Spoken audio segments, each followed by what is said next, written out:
Romanos, capítulo de número 8, versículo de número 37, 38 e 39. Diz a palavra de Deus: mas em todas estas coisas somos mais do que vencedores, por aquele que nos amou. Porque estou certo de que nem a morte, nem a vida, nem os anjos, nem os principados, nem as potestades, nem o presente, nem o porvir, nem a altura, nem a profundidade, nem alguma outra criatura nos poderá separar do amor de Deus que está em Cristo Jesus, nosso Senhor. Vamos aplaudir esse Jesus maravilhoso. Aceita. Amém? Tome seu assento. Aleluia, glória a Deus. Queridos, quando eu olho para um texto como esse, que amor, né? Pode tirar, Pedro, obrigado. Que amor. O texto começa dizendo que nós somos mais do que vencedores. Queridos, a tradução aqui, o sentido do mais do que vencedores é ir além do limite. Como eu posso ir além do limite, se a própria palavra já diz, eu tenho um limite? Queridos, a gente só vai além do limite porque teve um que está além do limite e nos puxa para lá. Esse alguém é Jesus, que morreu por nós. Um amor tão grande, e o próprio texto vai dizer que nada pode nos separar deste amor. E ele faz uma relação de coisas, e ele diz, nada poderá nos separar do amor de Deus que está em Cristo Jesus, nosso Senhor. Queridos, há um abismo entre aquilo que falamos e aquilo que fazemos. O caráter de uma pessoa, ele é revelado quando os dois se aproximam. Aquilo que falo e aquilo que faço andam muito próximos. Então essa é uma pessoa de caráter. Mas dificilmente isso será conectado, porque sempre haverá uma diferença. Às vezes em algo que mencionamos, uma opinião que damos, quando na verdade não revela exatamente o que sentimos. Quando falamos de amor, é a mesma coisa. A gente diz que ama, mas as nossas atitudes não apontam para isso que falamos. A gente diz, eu te amo, enche a boca para dizer, né? Eu te amo. Mas as atitudes não revelam esse amor. Então, quando a Bíblia fala de amor, às vezes a gente é levado a isso. A gente pode muito dizer que há uma diferença entre verbalizar e produzir provas desse amor. Onde está a prova daquilo que digo? Naquilo que faço. E Jesus, queridos, ele quando diz que nos ama, então ele vai tomar atitudes e nos dar provas desse amor. Romanos capítulo 5, versículo 8 diz assim, mas Deus prova esse amor para conosco, em que Cristo morreu por nós, sendo nós ainda pecadores.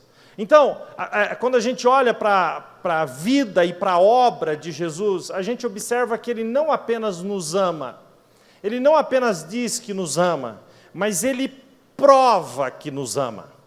E eu acho que nós devemos imitar Cristo em tudo, e que dentro dos nossos relacionamentos, dentro da nossa casa, nas nossas amizades, a gente também possa viver essa intensidade de Jesus, verbalizar e produzir provas de que aquilo que você está falando é de fato uma verdade.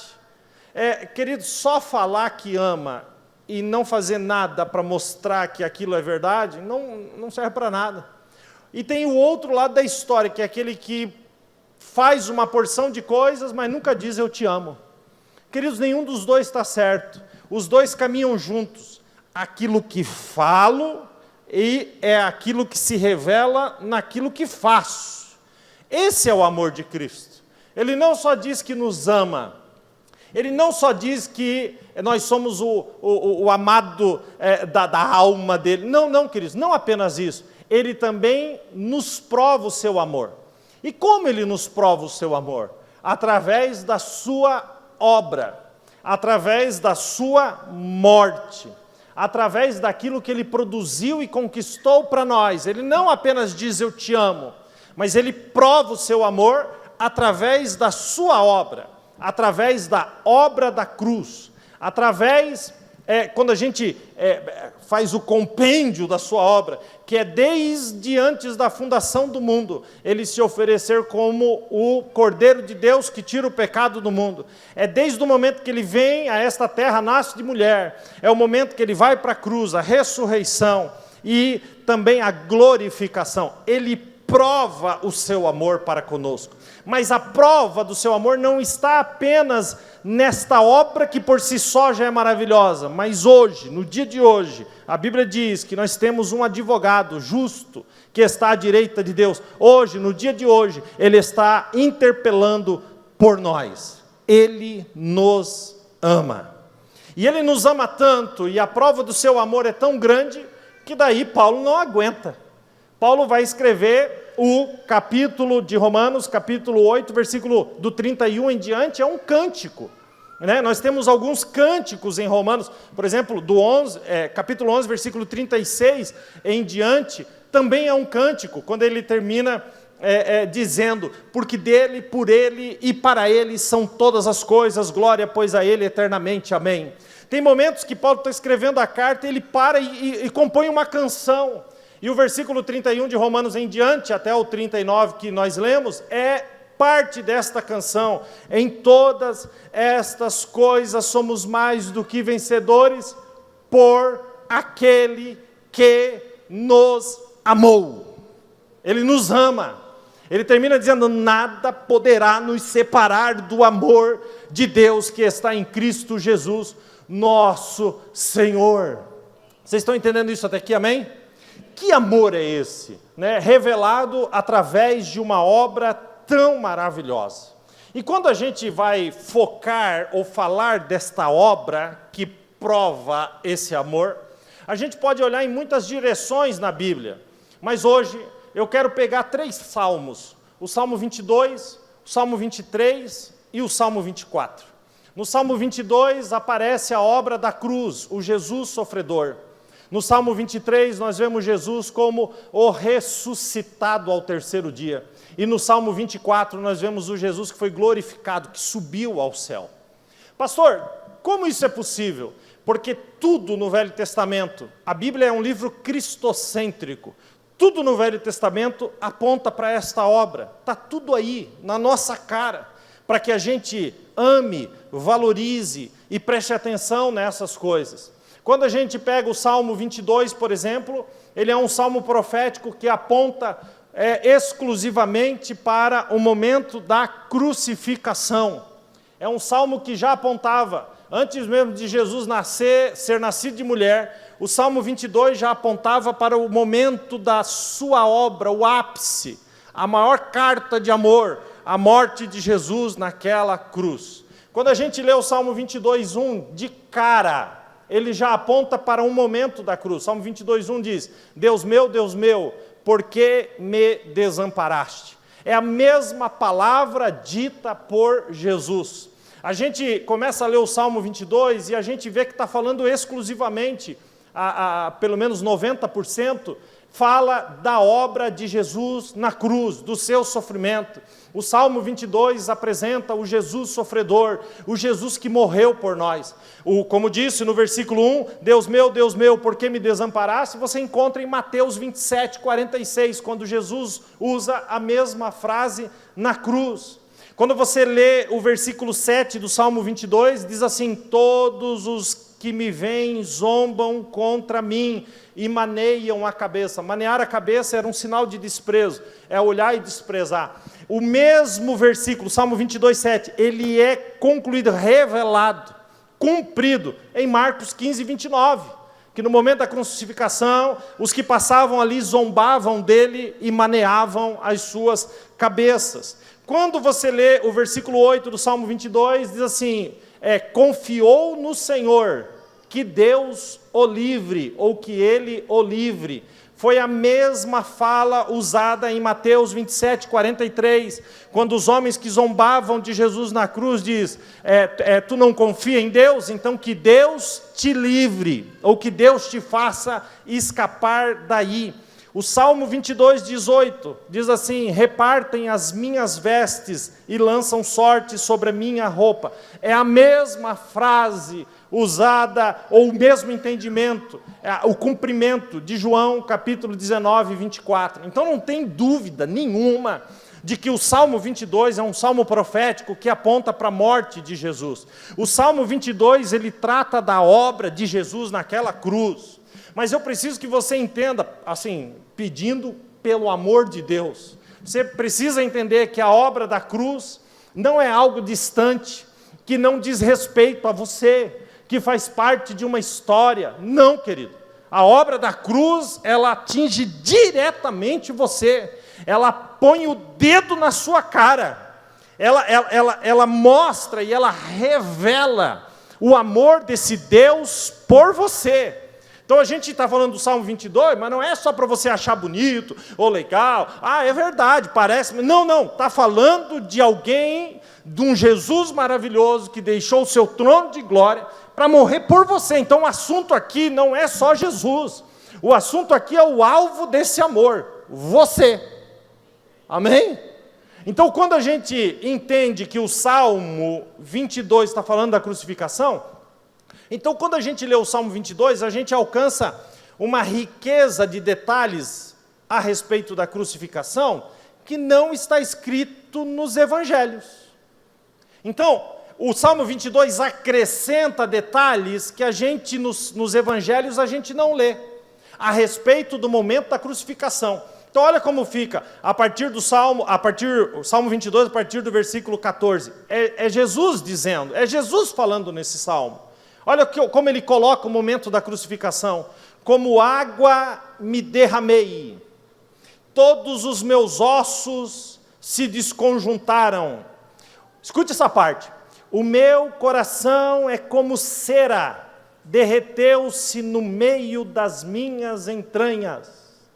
Queridos, o que isso está falando? O meu coração é como cera e derreteu no meio das minhas entranhas. Queridos, essa é uma expressão, porque toda vez que o coração era rompido dentro do corpo, então apontava para isso. Um coração que é rompido dentro do corpo é o coração que se derreteu dentro das suas entranhas. E no momento da crucificação, quando o soldado enfia a lança no lado de Jesus, e ali alcança o coração de Jesus, sai água e sangue. Naquele momento, o coração de Jesus é derretido dentro das próprias entranhas, dentro do seu próprio corpo. Por quê? Para que isso? Porque ele estava provando o seu amor. Ele mesmo continua no Salmo 22, ele diz assim, a respeito da cruz, a minha força se secou como um caco. A minha língua se me pega ao paladar. Vocês lembram? Jesus teve sede na cruz. Me puseste no pó da morte. Olha os detalhes que ele vai dar da crucificação. Me rodearam os cães. Queridos, sabe por que os cães rodeavam os cachorros? Os cães aqui é o animal mesmo. Sabe por que eles rodeavam esses lugares de crucificação e de flagelação? Porque eles se alimentavam do sangue das pessoas. Então Jesus, aqui o Salmo 22 revela que no meio daquela turba na crucificação, Jesus estava morrendo, tinha cachorro para todo lado, era uma coisa terrível. E é aqui que entra a grande questão. Ele não estava ali porque merecia, mas ele estava ali morrendo a sua morte, sofrendo o seu sofrimento, sentindo a sua sede. Quando a gente entende isso, ele continua e diz, o ajuntamento de maus feitores me cercou, transpassaram-me pés e mãos, todos os meus ossos podiam ser contados. A pele de Jesus se apega aos ossos do corpo, e quem passava por ali dava para contar osso por osso. a situação que Jesus ficou naquela cruz. Agora, se o Salmo 22 aponta para um Jesus sofredor, para um espetáculo de horror, para algo tão violento, tão triste, o Salmo não termina assim. E aí, mais ao final do Salmo, no versículo de número 27, o salmista escreve e diz: todos os limites da terra se lembrarão. Aí ele continua e diz, deixa eu dar uma pausa aqui para te falar. O que aconteceu ali, agora o salmista está escrevendo assim: o que aconteceu naquele dia ali, alcançará todos os limites da terra. Aquela mensagem ali, o que estava acontecendo ali, alcançará todos os limites da terra. Então a mensagem daquele dia sai daquele lugar, dos portões, de fora dos muros de Jerusalém, onde Jesus foi crucificado, e alcança todos os limites da terra. Chega no Brasil, chega na sua cidade, bate na sua porta e alcança você. E quando alcança, ele escreve: todos os limites da terra se lembrarão, escuta agora, e se converterão ao Senhor. Queridos, aqueles que são alcançados pela revelação da palavra, se convertem. E qual é a sequência? E todas as famílias. Eu amo isso. É impressionante como Jesus não quer salvar apenas você, mas também quer salvar a sua casa, a sua família, os seus filhos, o seu casamento. E ele diz: e todas as famílias das nações adorarão perante a sua face. Aí ele vai terminar o salmo apontando, queridos, para algo extremamente precioso. Aquela mensagem, Salmo 22, 31, aqui termina: chegarão e anunciarão a sua justiça ao povo que ainda vai nascer, porque ele fez assim. Querido, como que a mensagem chegou em você? A mensagem chegou em você porque alguém que nasceu antes de você recebeu a mensagem e transmitiu a você. Queridos, a mensagem do Salmo 22, a morte de Jesus na cruz, ela alcança todos aqueles que ouvem esta palavra. Quem aqui foi alcançado por esta palavra, diga glória a Deus. Agora, quando vai terminar o Salmo 22, ele começa a falar de esperança. Como isso é possível? Por que ele começa a falar de esperança? Porque o Salmo 22, gente, aponta para a cruz, mas ele termina apontando para uma esperança. Qual é a esperança? Que ele ressuscitaria. E agora, o Cristo que vai ressuscitar, vai se revelar no Salmo 23, porque ele é o bom pastor. Pastor, por que ele é o bom pastor? Porque o bom pastor dá a sua vida pelas ovelhas. Agora no Salmo 23, ele aponta para o 22 e diz: eu dei a minha vida pelas ovelhas, por isso agora eu sou o bom pastor. E quando eu olho para a cruz de Cristo, no Salmo 22, e a ressurreição de Cristo, então eu posso levantar a minha mão e dizer: o Senhor é o meu pastor, e nada me faltará. Eu quero fazer uma conexão entre o Salmo 22, a morte e a ressurreição, para o Salmo 23, usando um texto da pregação de Pedro em Atos capítulo 2, versículo 23. Olha o que Pedro diz: a este Jesus que foi entregue a vocês pelo determinado conselho e presciência de Deus, vocês prenderam, crucificaram e mataram pela mão dos injustos. Aqui, nesse versículo 23, Pedro está olhando para o Salmo 22. Vocês mataram, vocês prenderam, vocês o crucificaram. Agora Pedro vai tirar o foco do 22 e vai começar a olhar para o 23. Aí ele diz assim: ao qual Deus ressuscitou, solta as ânsias da morte, porque era impossível que fosse retido por ela. Queridos, se no Salmo 22 nós temos um Jesus pregado, não, o Salmo 23 não. O Salmo 23, Jesus não está mais pendurado numa cruz. Jesus não está mais na mão dos malfeitores. Jesus não está mais dentro de um túmulo. Agora Jesus ressuscitou e Ele é o nosso bom pastor. Glória a Deus por isso. Mas Ele não é um pastor qualquer, gente. Ele é o pastor. Ele é o pastor que deu a sua vida pelas ovelhas. O Deus que se fez carne habitou entre nós, vimos a sua glória e Ele morreu por nós. Agora Ele ressuscita, e só porque Ele ressuscita, Ele é o pastor do Salmo 23. E é no Salmo 23 que Ele toma posse dos 7 nomes de Deus.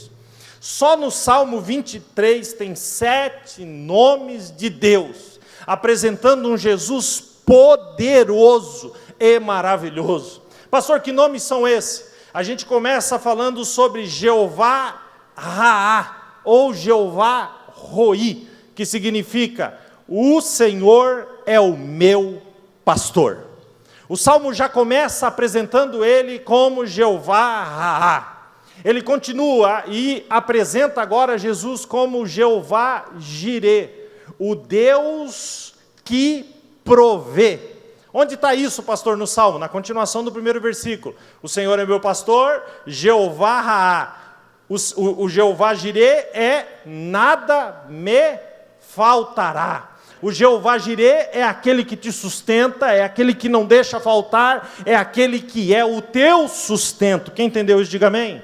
Mas ele vai mais longe, agora apresenta Jesus como Jeová Shalom, o Senhor é a minha paz. Onde está isso no Salmo, pastor? Deitar-me faz em verdes pastos, guia-me mansamente pelas águas tranquilas. Olha a paz disso. Ele continua e agora vai apresentar Jesus como Jeová Rafá, o Senhor é a minha cura. Aonde que aparece a cura, ou Jesus sendo Jeová, o Senhor que é a cura? No versículo 3 diz assim: refrigera a minha alma. Refrigera é uma palavra que aponta para todo tipo de cura. Cura do corpo, cura da alma, cura das emoções, porque aquele que morreu no 22, ressuscitou e tem poder para curar você. Ele é o Jeová Rafá. Ele vai mais à frente e diz assim que ele é o Jeová Tisqueno ou Tsidiqueno, que significa o Senhor é a minha justiça. Pastor, onde está isso que Ele é a nossa justiça? Na continuação do versículo 3, guia-me pelas veredas da justiça por amor do seu nome. Ele vai mais além e agora apresenta Jesus como Jeová Chamá, que significa o Senhor está ali, ou o Senhor está presente.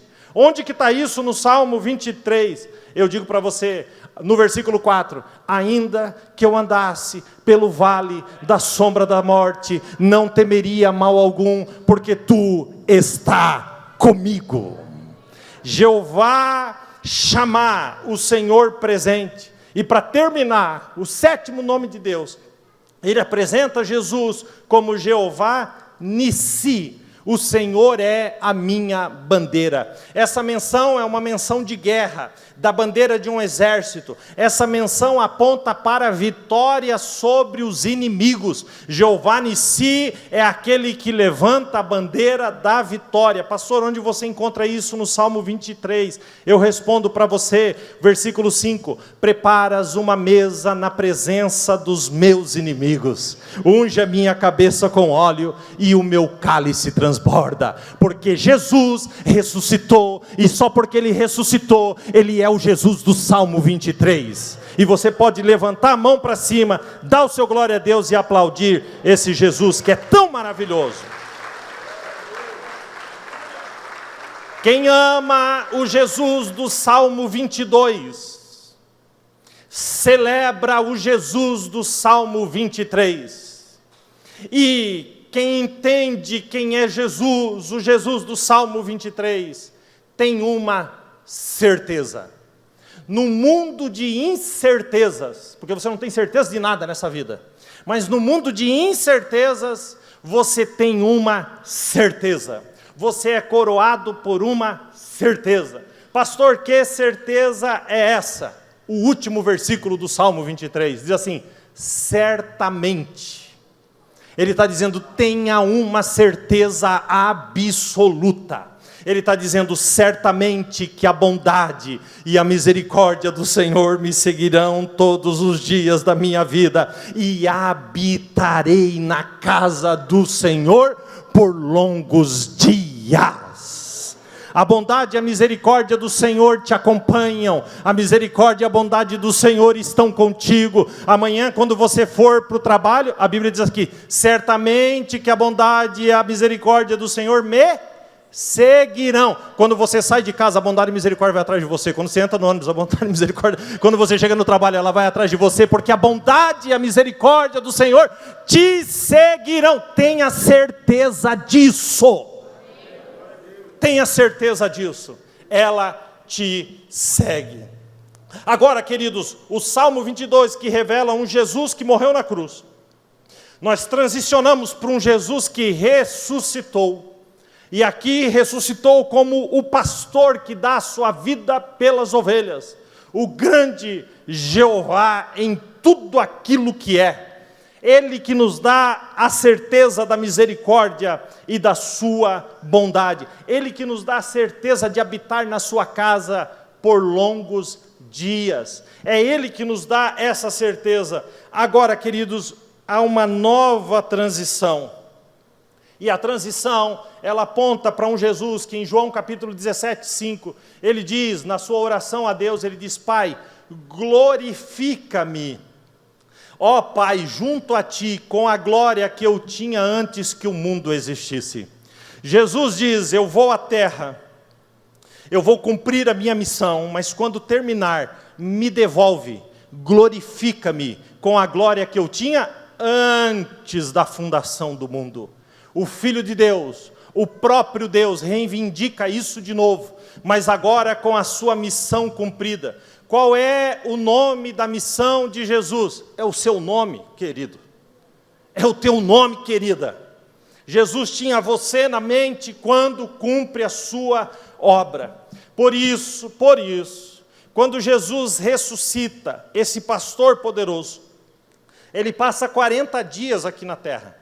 E quando termina os 40 dias aqui na terra, a gente tem o entendimento, porque está na palavra de Deus, Atos 1:9, que enquanto ele falava com os seus discípulos, não perca isso na mente, depois da ressurreição, Jesus fica 40 dias na terra. Quando termina esse período, então Jesus agora é elevado, assunto aos céus. E o capítulo de Atos, capítulo 1, versículo 9 de Atos, diz assim, e enquanto Jesus falava com eles, vendo eles a Jesus, Jesus foi elevado às alturas, e uma nuvem o recebeu, ocultando-o aos seus olhos. Jesus agora estava no terceiro processo. Se no Salmo 22, ele é o Jesus sofredor. Se no Salmo 23, ele é o Jesus ressuscitado. Agora no Salmo 24, ele será o Jesus glorificado. Olha isso. Aí, quando eles estão ali, eles levantam a cabeça, porque Jesus está subindo. Então eles levantam a cabeça e eles veem Jesus subindo. E Jesus sobe, sobe, sobe, até que ele some no meio de uma nuvem. Quando Jesus some no meio de uma nuvem, os anjos aparecem aos discípulos e falam para eles, ó meu filho, vamos lá. Vocês têm muito trabalho para fazer. Vocês têm um mundo para ganhar. Vamos lá, vamos andar. É como se fosse isso. E eles estão ali. Agora, quem está no céu e vê esta cena de Jesus subindo, não vê assim, vê ao contrário, vê assim. Vocês concordam comigo ou não? Concordam?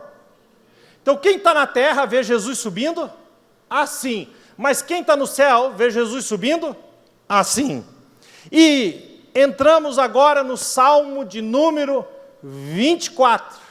E quem está olhando para baixo e vendo ele subir são os anjos. Meu Deus. Os anjos estão vendo ele subir. Quem é esse que sobe? O que sobe nada mais é do que aquele que morreu, do que aquele que matou a morte, do que aquele que colocou Satanás debaixo dos seus pés, do que aquele que comprou você por um alto preço, do que aquele que é o bom pastor, do que aquele que é o próprio Filho de Deus, porque Ele é Deus. Então quando os anjos olham e veem Ele subindo, os anjos gritam, Salmo 24, levantai, ó portas, as vossas cabeças, levantai-vos, ó entradas eternas, e entrará o Rei da Glória.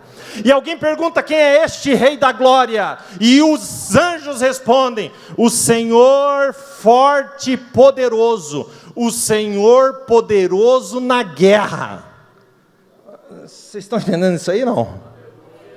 Da onde que eles tiraram que ele é forte e poderoso na guerra? Porque ele tinha acabado de vencer o diabo, vencer a morte, e trazer na sua mão o nome seu escrito, para viver eternamente com ele. E aí alguém grita: levantai, ó portas, as vossas cabeças, levantai-vos, ó entradas eternas. Sabe o que é o levantai, ó portas, as vossas cabeças, levantai-vos, ó entradas eternas? Abram os portões do céu, porque o Rei da Glória será glorificado. Se isso não mexe com você, você está com defeito de fabricação, não é possível. Você não é crente, não. Quando Jesus chega ao céu, eu acho isso maravilhoso, fantástico, fenomenológico, alguém grita de novo: quem é este Rei da Glória? Jesus pisa no céu e os anjos, num único coro, dizem: o Senhor dos exércitos, Ele é o Rei da Glória. O Pai se põe de pé. Salmo 110, versículo 1. Disse Deus para Deus. Disse o Senhor para o meu Senhor: assenta-te à minha direita, até que ponha os inimigos por estrado dos teus pés. Jesus se aproxima do trono. Agora eu vou aqui dar uma conjecturada, para não falar que eu vou pirar, né? Eu uso essa palavra, conjecturar. Eu imagino que quando Jesus vai se assentar no trono, ele diz assim: antes de me assentar ao trono e ser glorificado com a glória que eu tinha antes da fundação do mundo, eu preciso cumprir mais uma promessa. Qual é? Derramar o meu espírito. Não vos deixarei órfãos, enviarei o Consolador. E enquanto ele se assenta no céu à direita de Deus, aí a gente estoura lá em Atos capítulo 2. E de repente, veio do céu um som, como de um vento impetuoso, que encheu toda a casa. E foram línguas repartidas, e foram vistas línguas repartidas como de fogo, que pousavam sobre cada um deles. O derramar do Espírito Santo, porque enquanto ele se assenta no céu, a sua promessa é cumprida na terra. Querido, você não está só. Existe o nosso doce amigo, o Espírito Santo.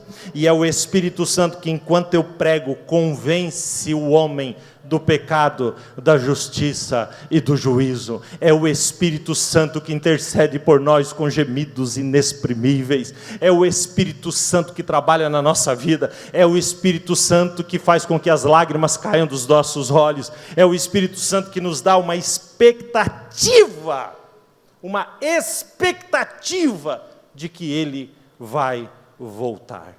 Queridos, é lindo. Salmo 22, o Jesus sofredor. Salmo 23, o Jesus agora ressuscitado. Salmo 24, o Jesus glorificado. É lindo, não é? Quem concorda comigo, diga glória a Deus. Então vamos aplaudir esse Jesus maravilhoso. Agora eu vou pedir para pôr lá, põe lá para mim, uma tela com 3 versículos. Coloca aí para mim. Esses 3 versículos são o último versículo de cada capítulo. O último versículo do 22, o último versículo do 23 e o último versículo do 24. O último versículo do 22. Chegarão e anunciarão a sua justiça ao povo que nascer, porquanto ele o fez. Fez o quê? Obra da cruz. O último versículo do 23. Aquele que recebe a obra da cruz, que é alcançado pela obra da cruz, agora tem uma certeza.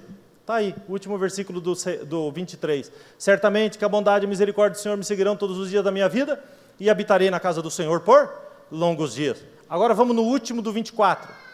Quem é este Rei da Glória?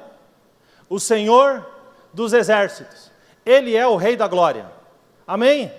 Terminou? Não! Tem uma palavra aí no final do 24, que não tem no final do 22, e que não tem no final do 23. É o Selá. A palavra Selá significa, numa tradução simples e livre, pausa. Pausa. A pausa está entre parênteses. Tá ou não tá? Tá certo? Tudo certo até aqui? Queridos, os salmos são canções. Esta canção é uma canção de amor. O 22, o 23 e o 24 é a maior canção de amor, porque aponta para a maior prova de amor. É uma canção maravilhosa. E esta pausa no final, ela também acontece na música que cantamos. A pausa faz parte da música. Então a gente percebe uma canção linda e maravilhosa, que vem se desenrolando. Ele morre, mas ele ressuscita.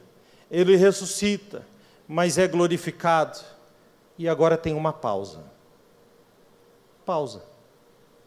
Significa que depois da pausa, queridos, haverá a continuação da canção. Qual é a continuação da canção? Vou falar para vocês qual é a continuação da canção usando outro versículo. Nós vamos tirar da pausa. Vamos ler junto o 24:10, vamos juntos? 1, 2, 3. Quem é este? O segura. O Senhor. Diga comigo.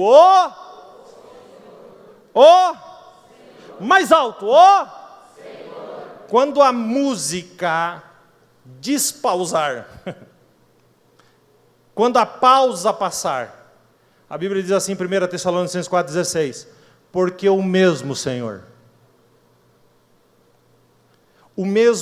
do Salmo 23 que morreu, do 22 que morreu, o mesmo Senhor do 23 que ressuscitou, o mesmo Senhor do 24 que foi glorificado ao céu, é o mesmo Senhor que descerá do céu com alarido, e com voz de arcanjo, e com trombeta de Deus, e os que morrerão em Cristo ressuscitarão primeiro. Olha que canção linda.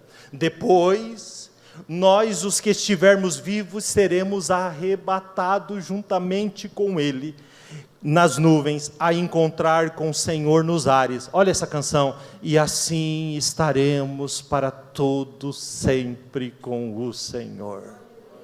O Salmo 22, o Cristo que morre. O 23, o Cristo que ressuscita. O 24, o Cristo que é glorificado. A música pausa, a canção pausa, mas logo nós ouviremos. Querido, por que você acha que diz assim, o mesmo Senhor descerá do céu com alarido?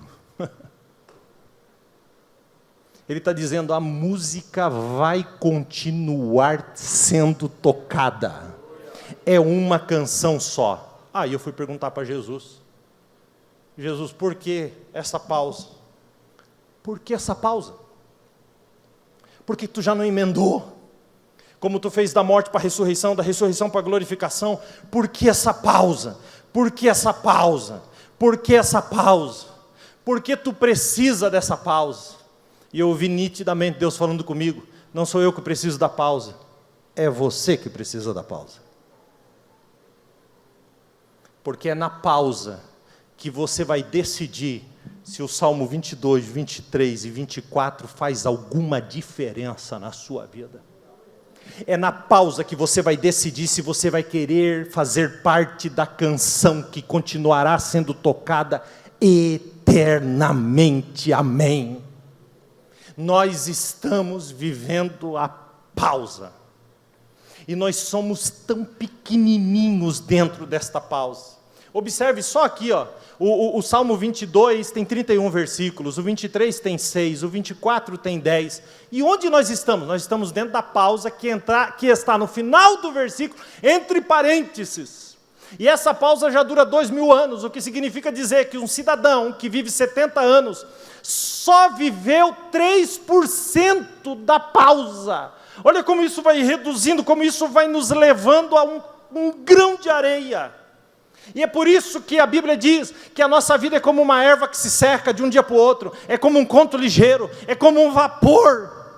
E é nessa fração de vida que nós devemos amar ao Senhor e amar a grandiosidade da sua obra e viver uma vida que aponte para estas verdades que estão sendo pregadas. Mas sabe o que a gente faz? A gente ama a pausa. A gente ama mais a pausa do que a canção. A gente ama mais a nossa fração de vida do que tudo aquilo que Jesus fez por nós. A gente ama mais as nossas conquistas dentro desta pausa do que qualquer coisa que Jesus tenha feito. A gente vira as costas dentro dessa pequena pausa, entre parênteses. A gente vira as costas para o 22 e para o seu amor. A gente vira as costas para o 23, aquele que é o bom pastor. A gente vira as costas para o 24, que é aquele que está glorificado à direita de Deus. A gente vira as costas porque a gente acha que não haverá amanhã, a gente acha que a canção não continuará sendo tocada, mas a qualquer momento, querido, não haverá uma pergunta para você. A qualquer momento, o mesmo Senhor descerá do céu com alarido. A qualquer momento haverá as novas notas musicais eternas. A terra estremecerá e só aqueles que não amaram as suas próprias vidas, dentro desse parênteses, dentro desse selar, só aqueles que não amaram participarão e continuarão nesta canção de amor eternamente com Ele, para receber tudo demais.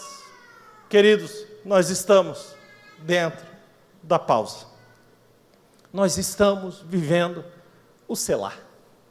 E você pode achar, olha daqui para lá, olha quantas palavras, olha quantos textos. Onde você está? Pastor, eu estou ali dentro do selar. Mas eu não sou tudo aquilo não, eu sou só 3% daquilo. Mas a gente acha que não precisa prestar atenção no todo o resto, no tamanho da obra de Jesus. Querido, eu vou encerrar dizendo, Jesus morreu, Jesus ressuscitou, e isso é muito maior do que a sua mente pode alcançar. Jesus, Ele é o nosso bom pastor. E eu acho interessante que no Salmo 23, Ele é o pastor, mas depois que Ele é glorificado, Pedro diz assim, e aparecerá nos ares o sumo pastor, mais poderoso do que o do 23, agora glorificado. A qualquer momento, a música vai continuar. O que é que você está fazendo da sua vida, dentro do selar, da pausa desta canção? É um momento para você refletir sobre isso e entender que Ele te ama. Olha o que diz 1 Pedro 5,4. O Pedro escrevendo diz, e quando aparecer o sumo pastor, alcançareis a incorruptível coroa de glória. Aliás, quando a música voltar a tocar, nós vamos alcançar a coroa de glória, a coroa de vida, e a coroa da justiça. Tudo nos está preparado. Não amem as suas próprias vidas, mas amem a vida de Jesus em você. Cuidado, porque nós somos apenas uma fração. Queridos, eu quero fazer uma oração e eu quero que você se coloque de pé. Eu vou fazer uma oração. E numa das pregações de Paulo, em Atos 17:30, ele diz assim: mas Deus não leva em conta os tempos da ignorância. Anunciais agora a todos os homens e em todo lugar que se arrependam. Querido, eu posso te dar duas notícias, uma boa e uma excelente. A boa: a palavra ignorância aqui nada mais é do que não ter conhecimento de um assunto. E Paulo escrevendo diz assim, que Deus, não tendo em conta os tempos da ignorância. Então deixa eu lhe dar duas notícias, uma boa e uma excelente. A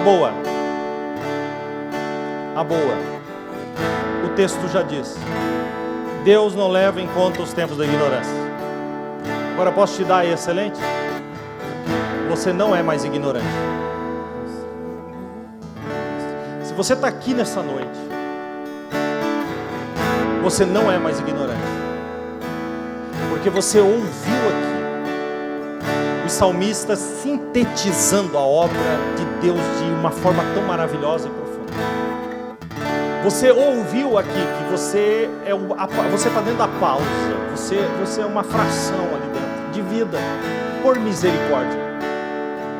Você ouviu aqui que nós fazemos parte de uma grande canção de amor e que essa canção vai continuar quando Jesus nos arrebatar. Você não é mais ignorante nisso. E se você não é mais ignorante, então Deus leva em conta. Deus leva em conta. Deus leva em conta as suas decisões. Deus leva em conta a tua percepção. Deus leva em conta o seu coração. E como você encara essa sua fração de vida dentro desta geração. A Bíblia diz que nós não passamos de um conto ligeiro. Deixa eu perguntar um negócio para você. Me conte a história aí do seu bisavô. Os teus argumentos não levarão mais do que 1 minuto. Porque a vida é um conto ligeiro. Ah, foi um homem assim, fez isso, aquilo, e a argumentação vai diminuindo. Pronto. É uma historinha, é um conto ligeiro. Por mais que você faça e conquiste nessa vida, a sua vida será apenas um conto ligeiro. Somos um vapor que aparece e some como o vapor de uma chaleira, que sobe, acabou. Mas como a gente ama ser vapor, como a gente olha e diz assim, eu sou um vaporzão, hein? Como a gente luta para acrescentar 1 ou 2 argumentações a mais na nossa história de vida. E Jesus está dizendo, existe algo infinitamente maior, porque você é só uma fração da pausa da maior canção de amor que o universo já viu. Existe um Deus tão maravilhoso e que te ama. Agora olha aqui, mas Deus não tendo em conta os tempos da ignorância, anuncia agora a todos os homens. Como que ele anuncia? Através da pregação da sua palavra. Eu estou anunciando aqui. E qual é o tema da mensagem? Anuncia agora a todos os homens e em todo lugar que se arrependam. Queridos, o Evangelho não é um Jesus que faz tudo o que você quer. Não se esqueça, Ele morreu como cordeiro, mas Ele ressuscitou como leão, o leão da tribo de Judá. Precisamos colocar a nossa vida na balança, e é bem possível que o diabo talvez esteja soprando na sua mente, mas você não adianta. Olha o que você fez ontem, olha o que você fez hoje à tarde, olha o que você fez essa semana. Para com isso, isso não é para você não. Vive esse evangelho aí, que é até legal saber das coisas, mas que não muda a sua vida em nada, que não traz transformação. Tá tudo certo, vai levando, não tem nada de errado, pode ir na igreja, não tem problema não. Só que é o seguinte, você sabe que não é para você. Queridos, eu vou ler um versículo aqui que eu acho que o inferno estremece toda vez que eu cito. 1 João, versículo 1, capítulo 1, versículo 9. Escuta, você que está aqui, e escuta o inferno inteiro. Se confessarmos os nossos pecados,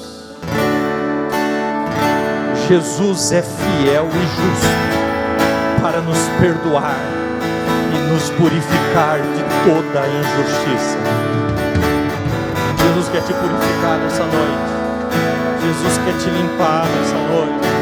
Jesus quer te arrancar de uma vida de religiosidade para trazer para uma vida de plenitude. Jesus é maravilhoso.